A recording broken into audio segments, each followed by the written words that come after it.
Hi, welcome to RetinawesomeMentor. I'm Dr. Hudson Nakamura, retina specialist, and I'm going to discuss with you in a weekly basis very interesting cases in vitro retinal surgery. So let's take off with the first case. It's week 3, 2026. This is a case of vitreoretinal surgery in a patient that had a vitreous hemorrhage.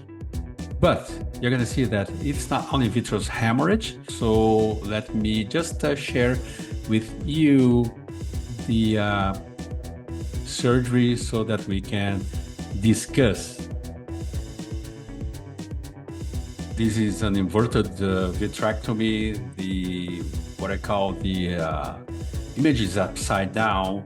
So I come from above and I see the instruments below and vice versa.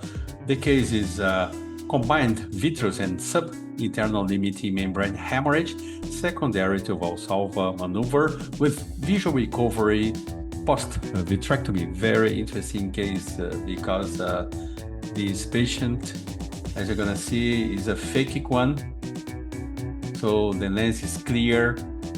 We started this 23 gauge pars plana vitrectomy, could be a 25 or 27.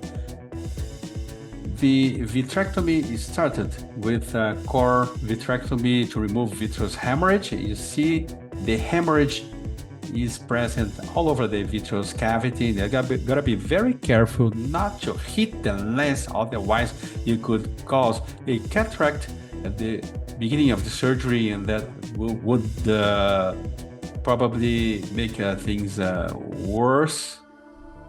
As you see here, the aim at this stage of the surgery is to remove the hyaloid that is very adhered to the internal limiting membrane there, where you see sub-internal limiting membrane hemorrhage as well. So what was the mechanism that caused these two hemorrhages? The patient was carrying this very heavy wardrobe, and with the pulling of the vitreous hemorrhage at a very pressure that was forcing this vessel, causing the vitreous hemorrhage, and also the hemorrhage came inside internal limiting membrane, causing this sub-ILM hemorrhage. So two sides of the hemorrhage at the posterior chamber, sub-internal limiting membrane, also vitreous hemorrhage that is already removed here, and approaching the internal limiting membrane since we uncovered the hyaloid. And now by going after the ILM very carefully with the backflush cannula, the ILM is lifted without actually a forceps, but now the internal limiting membrane is being lifted here with the backflush cannula to remove the sub-ILM hemorrhage.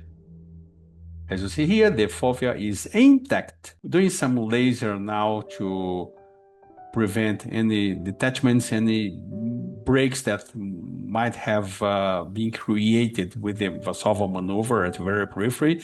Doing a complete air fluid exchange. In this case, everything is cool. The pupil is very small, as you see.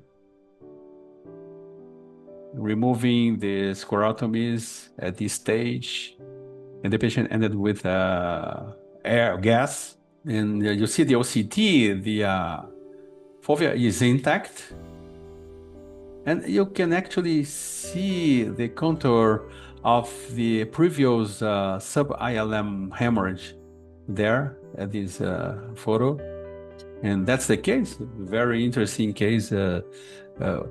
We did not expect to see the sub-internal limiting membrane hemorrhage as of before. The sub-internal limiting membrane had to be taken care of, and by doing that approach and removing, being extra careful not to damage the retina. Imagine this sub-ILM hemorrhage a long time and becoming chronic until we wait for the vitreous hemorrhage to resorb. Probably this sub-ILM hemorrhage would have caused this toxicity to the fovea, photoreceptors, and the outcome wouldn't be as good. So that was the best approach, and hope you liked. And I invite you to follow our channel, YouTube channel, and also we have the case of the week. The last one was this very interesting one of these dislocated intraocular lens. And hope you like our videos and participate with us with this discussion. This is not AI, artificial intelligence. This is something that we do for our discussion in learning in vitro retina surgery. Thank you very much and have a great week, and waiting for you for the next Retinawesome Mentor. See you.